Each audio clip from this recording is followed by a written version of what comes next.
നൽകുന്നു. കേന്ദ്രം വാഴും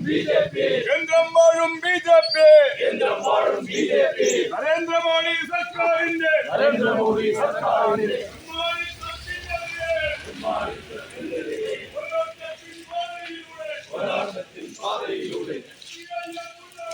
കേന്ദ്ര സർക്കാരിനെതിരെ പോരാട്ടത്തിൻ പാതയിലൂടെ CPIM മുന്നോട്ട്.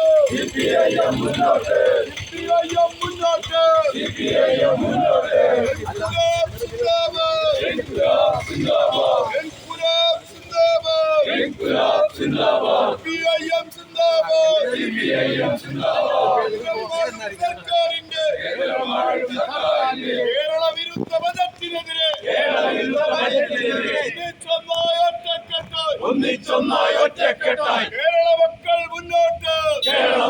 മുന്നോട്ട്.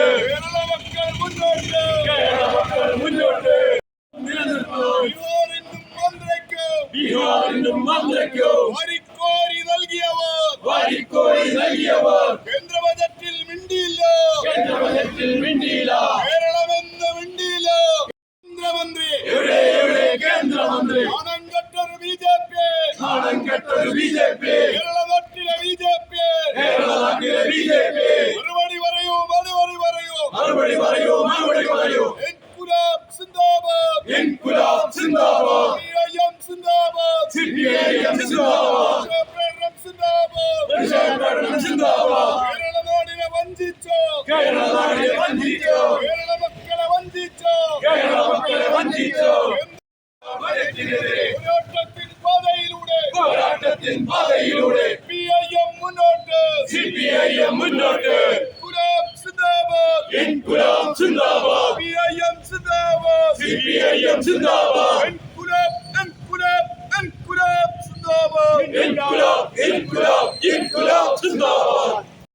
BJP നേതൃത്വം കൊടുക്കുന്ന കേന്ദ്ര സർക്കാർ ഇന്നലെ അവതരിപ്പിച്ച കേന്ദ്ര ബജറ്റിൽ കേരളത്തിൽ ഒരു ആനുകൂല്യമില്ല എന്ന് മാത്രമല്ല, തുടർന്നു പോരുന്ന കേരളത്തോടുള്ള കേന്ദ്ര ഗവൺമെന്റിന്റെ അവഗണന അത് തുടർന്നുകൊണ്ടേയിരിക്കുകയാണ്.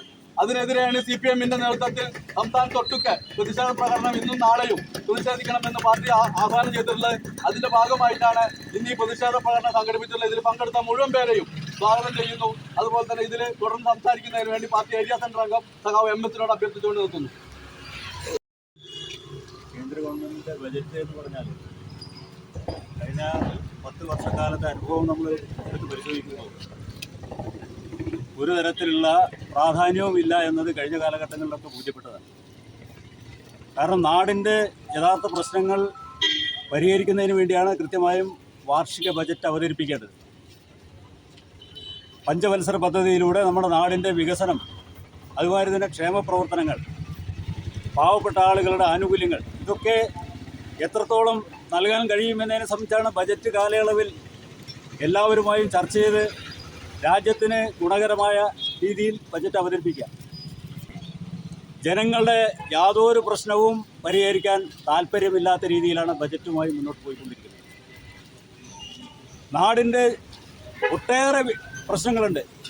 ഇന്ത്യയുടെ പൊതുവായ പ്രശ്നങ്ങളുണ്ട്, നമ്മുടെ കേരളത്തിൻ്റെ പ്രശ്നങ്ങളുണ്ട്. ഏത് പ്രശ്നത്തിനാണ് നരേന്ദ്രമോദി സർക്കാർ ബജറ്റിലൂടെ പരിഹാരം കണ്ടിട്ടുള്ളത്? ഒരു പ്രശ്നത്തിനും പരിഹാരം കാണുന്നില്ല. കോർപ്പറേറ്റുകൾ എഴുതി കൊടുക്കുന്നത് സഭയിൽ വായിക്കുക എന്നത് ഒരു ചടങ്ങായി ബജറ്റിനെ വളരെയേറെ അവഹേളിക്കുന്ന രീതിയിലായി മാറിക്കൊണ്ടിരിക്കുകയാണ്.